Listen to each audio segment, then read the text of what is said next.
Si cierras este video ahora, nunca sabrás que encontraron los buzos en las profundidades del Pacífico, algo tan grande que hizo que el alto mando sellara el informe por 40 años.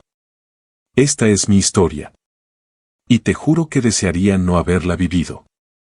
Bienvenido a La Guerra Nunca Terminó. Aquí escucharás relatos de guerra donde la historia se mezcla con el horror, las leyendas y lo inexplicable.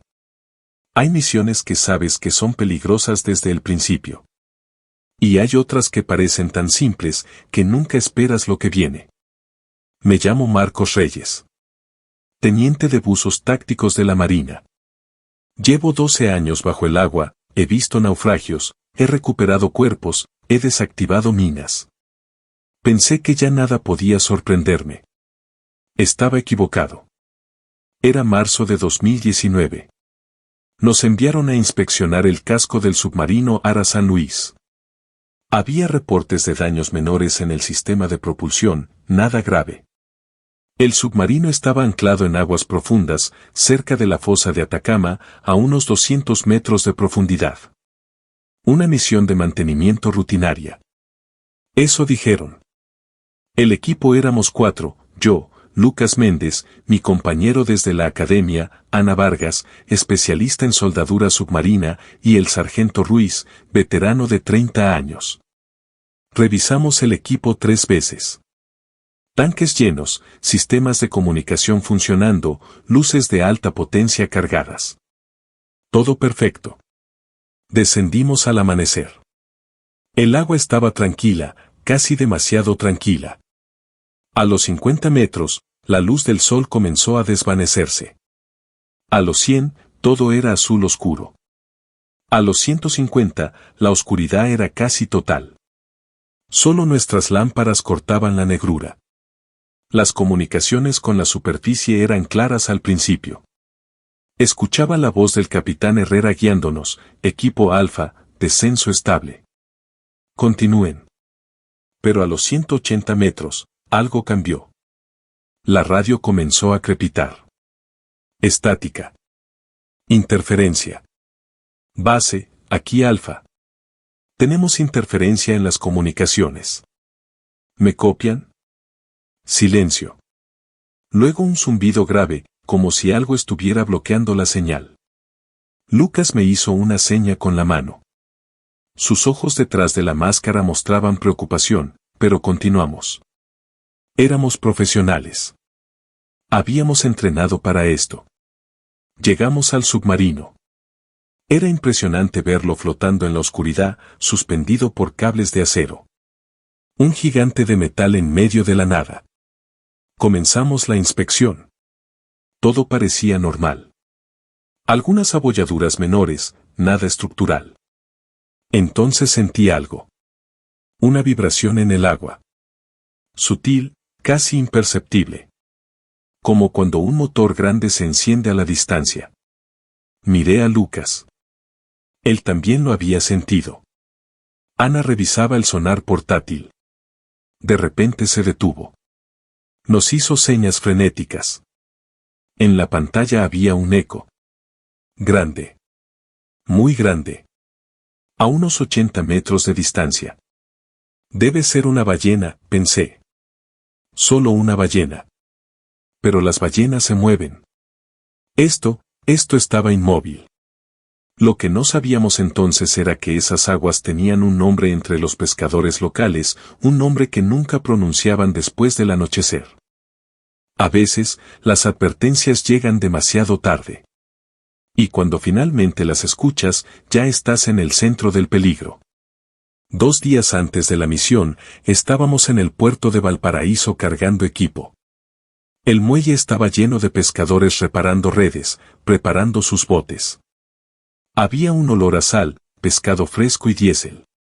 El cielo estaba gris, como siempre en esa época del año. Un anciano se nos acercó. Debía tener 70 años, tal vez más. Su piel estaba curtida por el sol y el mar, sus manos llenas de cicatrices. Llevaba una gorra descolorida y un suéter de lana con agujeros. ¿Van a la fosa?, preguntó con voz ronca. Lucas sonrió. Misión clasificada, Abuelo. No podemos hablar de eso.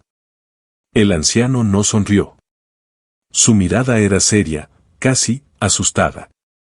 Yo pesqué en estas aguas por 50 años, dijo lentamente. Conozco cada corriente, cada banco de peces, cada roca submarina. Pero hay una zona que ninguno de nosotros toca. Nunca.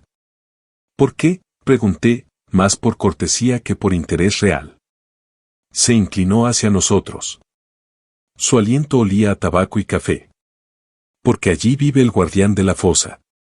Una criatura tan antigua que existía antes de que llegaran los primeros barcos españoles. Los pueblos originarios le ofrecían sacrificios para que no hundiera sus canoas. Ana se rió. ¿En serio? ¿Cuentos de monstruos marinos? El anciano la miró fijamente. No había humor en sus ojos. Durante la guerra, varios barcos militares desaparecieron en esa zona. Simplemente, se los tragó el mar. Sin restos. Sin sobrevivientes. El alto mando dijo que fueron torpedos enemigos. Pero yo hablé con marineros que sobrevivieron. Ellos vieron algo. Algo enorme. Con todo respeto, señor, dije, somos buzos profesionales. Hemos explorado aguas más profundas y peligrosas. No creemos en leyendas. El anciano suspiró.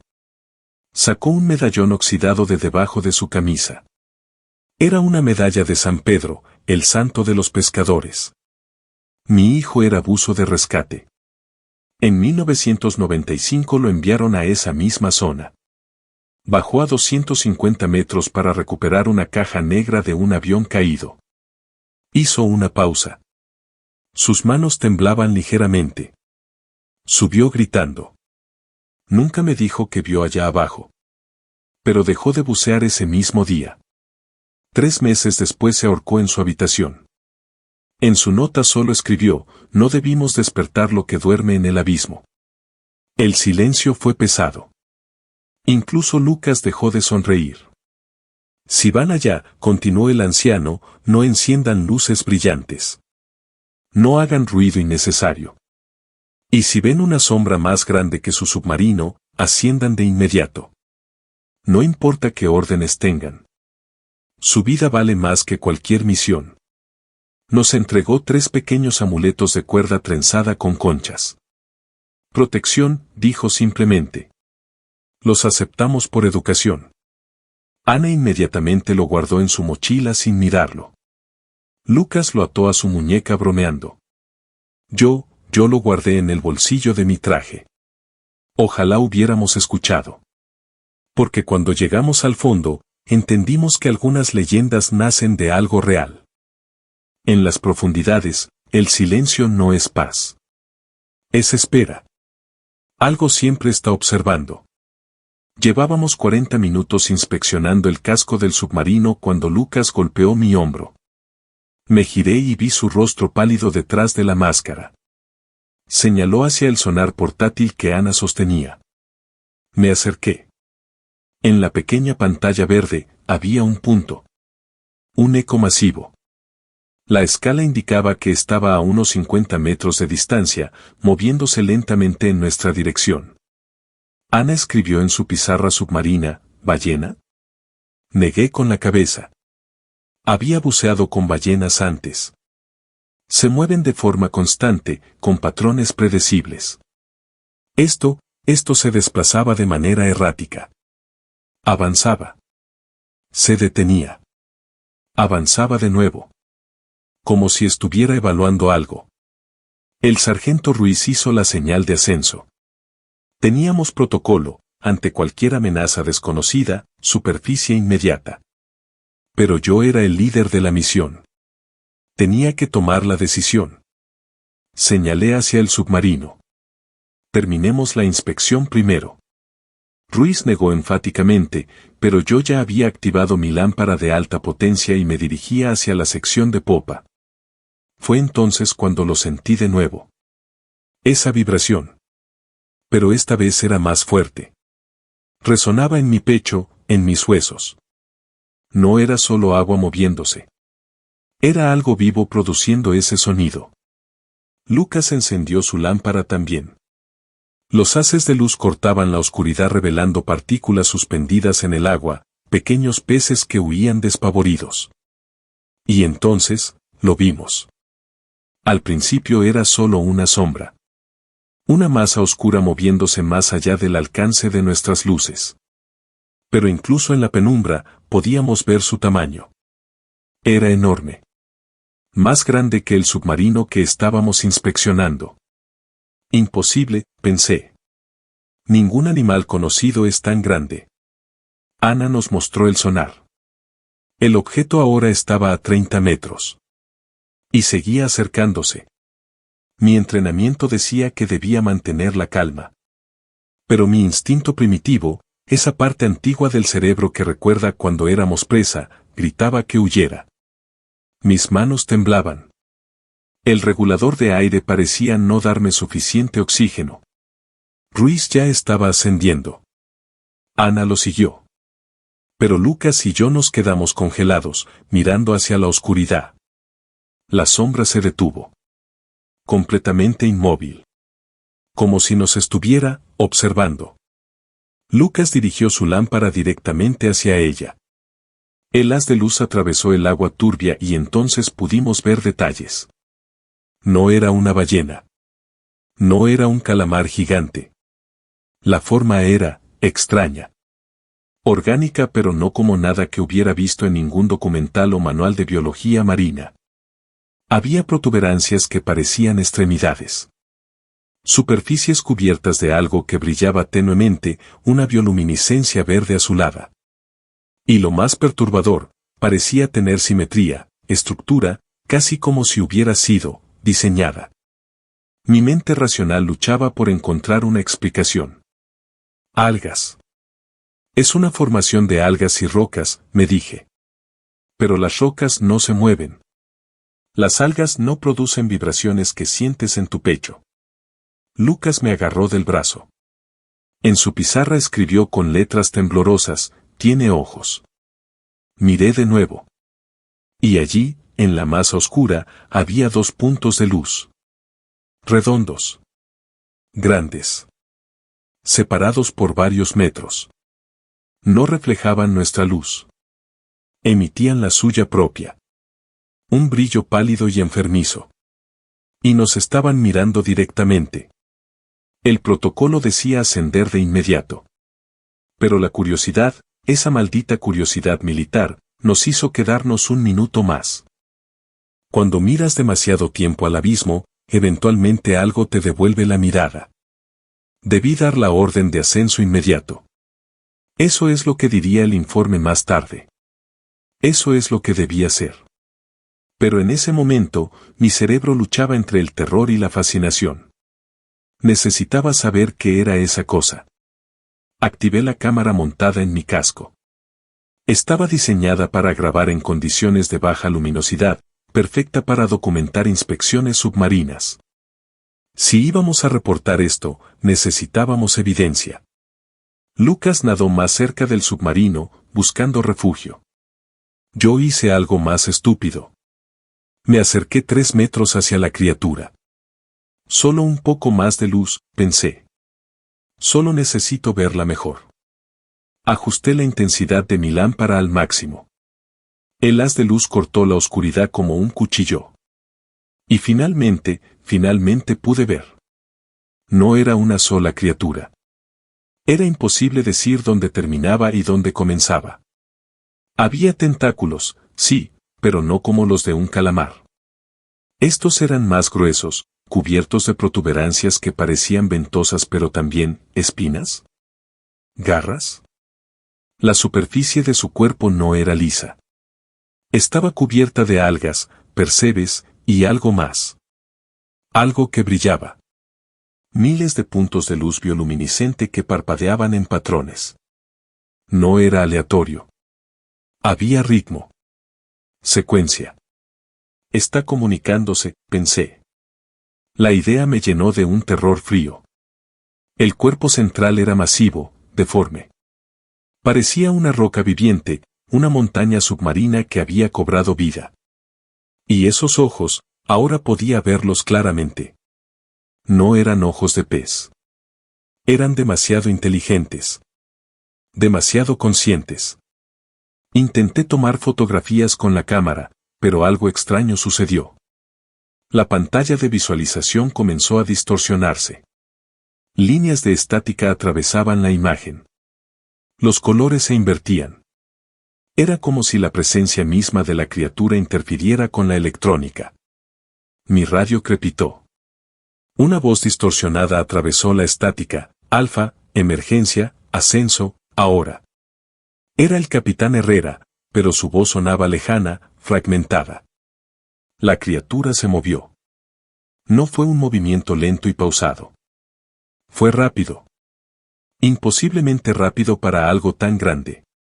Uno de sus tentáculos se extendió hacia el submarino, rozando el casco con un sonido metálico sordo que resonó a través del agua. Lucas gritó. Podía escucharlo a través de mi radio. Un grito ahogado, pánico puro. Entonces la criatura hizo algo que nunca olvidaré. Emitió un sonido. No fue un rugido. No fue un chillido. Fue una vibración profunda, tan grave que era más sentida que escuchada. Reverberó en mi caja torácica, en mi cráneo. Mis dientes vibraban. Mis ojos palpitaban. Y dentro de ese sonido, juro que había estructura. Patrones. Como si no fuera solo un sonido animal. Como si fuera lenguaje. Mi visor comenzó a empañarse. Me di cuenta de que estaba hiperventilando, consumiendo aire demasiado rápido. Miré el manómetro, todavía tenía 40 minutos de aire, pero a este ritmo me quedarían 10. Tenemos que irnos, grité por la radio. Ahora. Lucas ya estaba nadando hacia arriba. Yo lo seguí, pateando con todas mis fuerzas. Pero cuando miré hacia atrás, la criatura no nos perseguía. Se había envuelto alrededor del submarino. Lo rodeaba completamente. Y lentamente, muy lentamente, comenzó a apretarlo. Podía escuchar el metal gimiendo bajo la presión. El submarino entero se sacudió. Y entonces, la cosa se movió. No como nada que hayas visto. Se deslizó hacia nosotros con una intención clara. El océano no tiene misericordia. Y lo que vive en sus profundidades, aún menos. Subíamos a toda velocidad, pero en el buceo profundo no puedes simplemente dispararte hacia la superficie. La descompresión inadecuada puede matarte. Burbujas de nitrógeno en tu sangre. Parálisis. Muerte. Pero tampoco podíamos quedarnos. La criatura había comenzado a moverse de nuevo. A 180 metros de profundidad, Lucas se detuvo bruscamente. Algo estaba mal. Lo vi agarrarse la garganta, sus ojos muy abiertos en pánico. Miré su equipo y vi el problema: su manguera de suministro de aire tenía una rasgadura limpia. No era desgaste. Era un corte. Algo lo había cortado. Me acerqué rápidamente, compartiendo mi regulador de emergencia con él. Respiró profundamente, luchando por calmarse. Pero sus ojos miraban hacia abajo, hacia la oscuridad de donde veníamos. Seguí su mirada. Y lo vi. Un tentáculo se extendía hacia nosotros desde las profundidades. No era como antes, cuando se movía alrededor del submarino. Ahora era dirigido. Preciso. Cazaba. Suban, grité por la radio, aunque sabía que Lucas podía escucharme. Ana y Ruiz ya estaban a 150 metros, fuera de vista. El tentáculo se movía como una serpiente marina, ondulando a través del agua. En su superficie podía ver esas protuberancias, y ahora estaba lo suficientemente cerca para distinguir lo que eran. No eran ventosas. Eran algo peor. Eran como garras retráctiles, afiladas como cuchillas. Una de ellas había cortado el suministro de aire de Lucas. Nadamos hacia arriba, compartiendo el mismo regulador, pasándolo entre nosotros cada 3 respiraciones. Mi corazón latía tan fuerte que podía escucharlo en mis oídos. Cada segundo esperaba sentir ese tentáculo enrollándose alrededor de mi pierna, arrastrándome hacia las profundidades. A 160 metros, sentí la vibración de nuevo. Más fuerte. Más intensa. El agua misma parecía temblar. Miré mi brújula de muñeca y vi que la aguja giraba sin control. Mis instrumentos electrónicos parpadeaban. El cronómetro mostraba números aleatorios. Está interfiriendo con todo, pensé. ¿Qué clase de criatura puede hacer eso? Lucas señaló frenéticamente hacia el lado. Allí, moviéndose en paralelo a nosotros, estaba la criatura. No todo su cuerpo, pero sí parte de ella. Una sección enorme se deslizaba a través del agua a nuestra misma velocidad. Nos estaba siguiendo. Pero lo más aterrador, no nos atacaba. Solo observaba.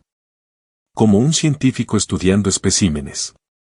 Como un depredador evaluando si valíamos la pena. Llegamos a 140 metros. Teníamos que hacer una parada de descompresión pronto o arriesgarnos a la enfermedad del buzo. Pero detenernos significaba quedarnos quietos. Vulnerables. De repente, la criatura cambió de dirección. Se sumergió rápidamente, desapareciendo en la negrura. El sonar de Ana, podía escucharla por la radio, lo confirmó, se está alejando. El eco se está moviendo hacia abajo. ¿Se fue? La voz de Ruiz sonaba esperanzada. Miré hacia las profundidades. Mi instinto me decía que no. Que esto era estratégico. Como cuando un tiburón se sumerge antes de atacar desde abajo. Sigan subiendo, ordené. No se detengan. A 120 metros, hicimos una parada de descompresión rápida. 3 minutos. Los más largos de mi vida. Lucas y yo flotábamos en el vacío azul, mirando en todas direcciones. Ana y Ruiz estaban 20 metros más arriba. El agua estaba tranquila. Demasiado tranquila. Ningún pez. Ningún movimiento. El tipo de silencio que precede a algo terrible. Y entonces lo sentí. Una presencia. Directamente debajo de nosotros. Miré hacia abajo y mi sangre se heló. Allí, apenas visible en el límite de la oscuridad, estaban esos ojos. Esos 2 puntos de luz pálida. Mirándonos. Esperando. Logramos ascender 100 metros en pánico total. Pero cuando miramos hacia abajo, la sombra seguía allí, esperando. La verdad es lo primero que se ahoga cuando las instituciones necesitan proteger sus secretos. Rompimos la superficie después de 2 horas de ascenso controlado. Nunca olvidaré la sensación del sol en mi rostro, el aire fresco llenando mis pulmones. Lucas vomitó apenas quitamos las máscaras. Ana lloraba. Ruiz estaba pálido como un cadáver. La embarcación de apoyo nos recogió de inmediato. Los paramédicos nos revisaron. Presión arterial alta. Taquicardia. Síntomas de pánico agudo. Pero físicamente estábamos bien. ¿Qué pasó allá abajo?, preguntó el capitán Herrera. Era un hombre de 50 años, veterano de 30 en la Marina. Había visto combate, crisis, situaciones límite. Pero cuando comenzamos a hablarle de lo que vimos, su expresión cambió. Había algo allá abajo, capitán, comencé. Algo grande. No es una ballena. No es ningún animal que conozcamos. Interfería con nuestros equipos, nos siguió, cortó el suministro de aire de Lucas. Y tenía ojos, interrumpió Lucas. Ojos inteligentes. Nos miraba como si supiera exactamente qué éramos. Herrera nos miró en silencio por un largo momento. Luego, ¿consumieron drogas antes de la inmersión? ¿Qué? No, señor. Esto fue real. Tengo grabaciones en mi cámara del casco. Denos las cámaras. Ahora. Había algo en su tono. No era preocupación por nuestra seguridad. Era urgencia. Como si ya supiera lo que habíamos encontrado. Nos llevaron a la enfermería. Un médico naval nos examinó exhaustivamente. Reflejos, coordinación, pruebas cognitivas. Todo normal. Pero nos mantuvieron en observación. Precaución, dijeron. A las 3 horas llegó un oficial que nunca había visto. No llevaba insignias de rango, solo un traje civil oscuro con una credencial de inteligencia naval. Se presentó como agente Silva. Necesito que me cuenten exactamente qué vieron, dijo, con una grabadora en la mesa entre nosotros. Repetimos todo. Cada detalle. Las dimensiones de la criatura, los tentáculos, las luces bioluminiscentes, la interferencia electromagnética, el sonido vibratorio. Silva tomaba nota sin expresión. Cuando terminamos, apagó la grabadora. Lo que van a escuchar ahora es información clasificada, dijo. Sufrieron narcosis por nitrógeno. Es un efecto conocido del buceo profundo. Alucinaciones, paranoia, distorsión sensorial. Es peligroso pero común a esas profundidades. Señor, con todo respeto, los 4 vimos lo mismo. Los 4 estuvieron expuestos a las mismas condiciones. Los 4 experimentaron la misma presión parcial de nitrógeno. Las alucinaciones grupales son raras pero documentadas. Sacó unos documentos. Estos son formularios de confidencialidad. Firmen aquí y aquí. No pueden hablar de esta misión con nadie. Familia, amigos, otros militares. Nadie. Si lo hacen, enfrentarán cargos por violación de seguridad nacional. ¿Seguridad nacional? Ana se rió amargamente. ¿Por una alucinación? Silva la miró sin pestañear. Por una alucinación que podría causar pánico, rumores, afectar la moral de la flota. Firmen.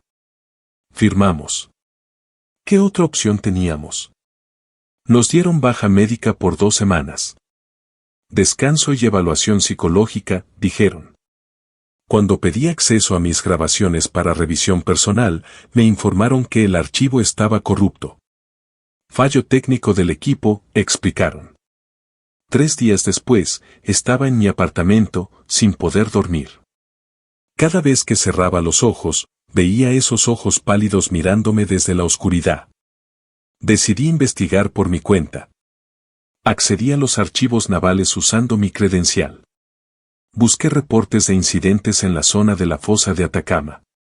Y encontré algo. 3 días después, encontré un archivo antiguo en los archivos navales y descubrí que no éramos los primeros.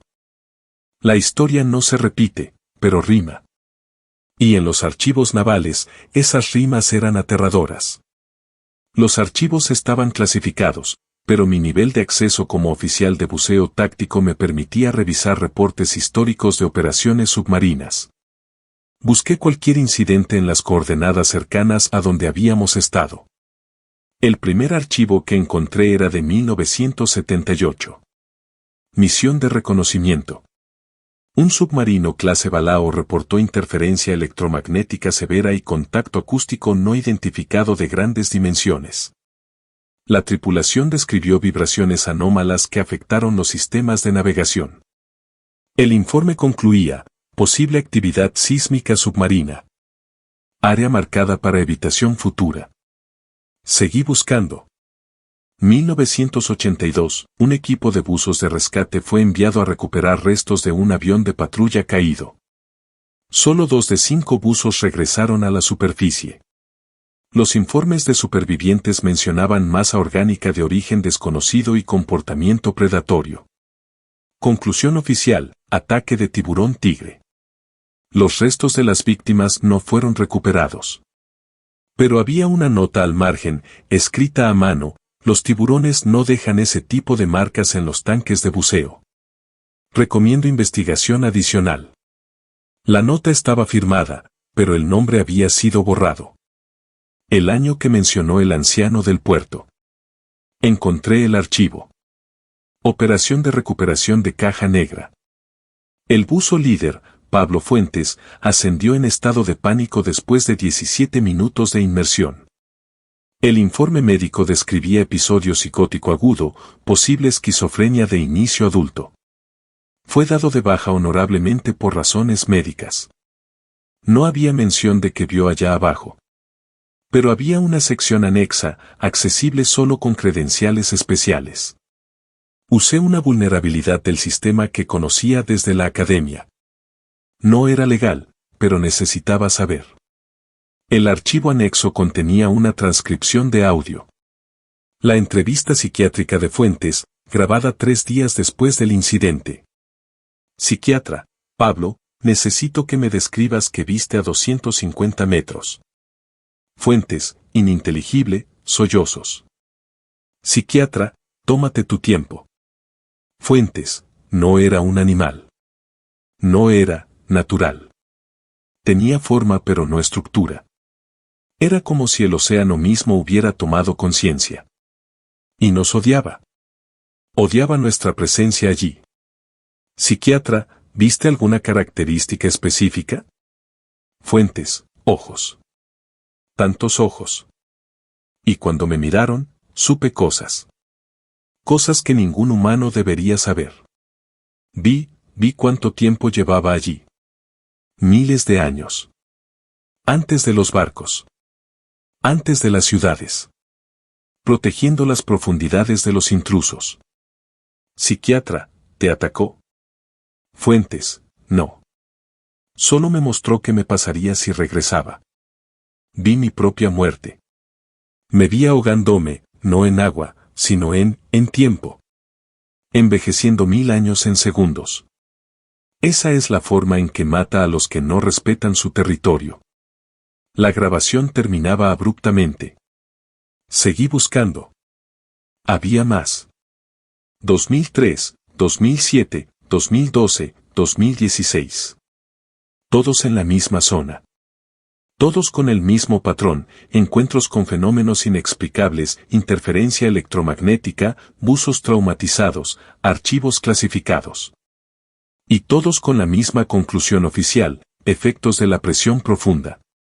Alucinaciones inducidas por nitrógeno. Ninguna amenaza confirmada.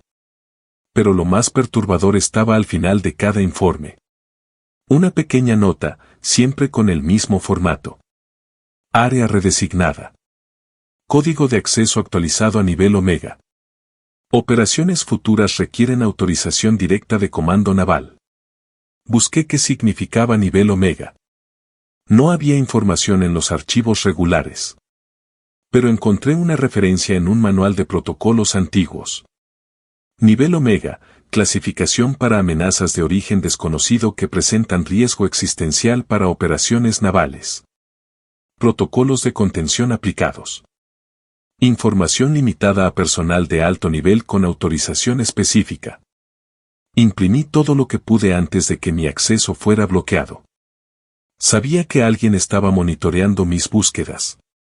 No tenía mucho tiempo. Ahora entiendo por qué el anciano tenía tanto miedo. Y por qué las leyendas locales hablan de sacrificios al mar. Algunas verdades son demasiado grandes para ser contenidas. Y algunos secretos son guardados por buenas razones. Han pasado 5 años desde ese día. 5 años desde que miré a los ojos de algo que no debería existir. 5 años intentando volver a la normalidad. Lucas dejó la Marina 3 meses después del incidente. Lo visité en su apartamento antes de que se mudara al interior del país, lejos del océano. Había perdido peso. No dormía. Me confesó que cada noche soñaba con estar de vuelta en el agua, sintiendo esa vibración en su pecho, viendo esos ojos brillando en la oscuridad. Nunca vuelvo a meterme al agua, Marcos, me dijo. Ni siquiera a una piscina. No puedo. En cuanto siento el agua cubrir mi cabeza, lo veo de nuevo. Intenté convencerlo de buscar ayuda profesional, pero se negó. Los psiquiatras de la Marina ya decidieron que estamos locos. ¿Para qué alimentar esa narrativa? Ana sigue en servicio, pero solicitó transferencia a operaciones terrestres. Trabaja ahora en logística. Nunca hablamos de lo que vimos. Es un acuerdo tácito entre nosotros, el silencio es más seguro. Ruiz se retiró con honores el año pasado. En su fiesta de despedida, cuando todos estaban bebiendo y contando historias de guerra, se me acercó en privado. ¿Alguna vez volviste a bucear en aguas profundas?, preguntó. Sí, respondí. Es mi trabajo. ¿Y? Nunca en esa zona. Y siempre con miedo. Asintió. Entendía. Yo continúo en la marina. Todavía soy buzo táctico. Todavía realizo misiones de inspección, rescate, recuperación. Pero cada vez que recibo órdenes de operaciones cerca de la fosa de Atacama, siento ese nudo en el estómago. He aprendido a vivir con eso. Con el conocimiento de que hay cosas allá abajo que la ciencia no puede explicar. Que nuestros mapas están incompletos. Que el océano guarda secretos que tal vez sea mejor no descubrir. Volví a visitar al anciano del puerto hace 2 años. Estaba más viejo, más frágil, pero sus ojos mantenían esa misma lucidez. Volviste, dijo simplemente, como si hubiera estado esperándome. Tenía razón, le dije. Sobre todo. Sonrió tristemente. No me da placer tener razón en esto, hijo. ¿Encontraste paz? No. Pero encontré respeto. Por el mar. Por lo que vive en él. Me contó más leyendas esa tarde.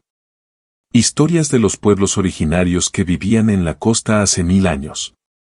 Hablaban de el que habita en la oscuridad, un ser antiguo que existía antes de que el mar tuviera nombre. No era maligno, me explicó. Era un guardián. Protegía las profundidades de aquellos que las profanaban. Los ancianos de mi pueblo decían que el mar tiene memoria, continuó. Recuerda cada barco hundido, cada vida tomada. Y ese ser, es la conciencia de esa memoria. Por eso no ataca sin razón. Solo advierte. Solo defiende. Esa noche, en mi apartamento, abrí mi laptop y busqué los mapas navales actuales de la zona. El área donde encontramos la criatura ahora estaba marcada como zona restringida, condiciones geológicas adversas. Operaciones navales prohibidas sin autorización especial. Pero los pescadores locales tienen otro nombre para ella. La llaman la frontera del guardián. Y saben mejor qué acercarse después del anochecer. A veces me pregunto si hice lo correcto al no insistir. Al firmar esos documentos de confidencialidad. Al permitir que la verdad fuera enterrada bajo capas de clasificaciones y negaciones oficiales. Pero entonces recuerdo la mirada de ese anciano. El suicidio del hijo de pescador. Las tripulaciones perdidas a lo largo de décadas.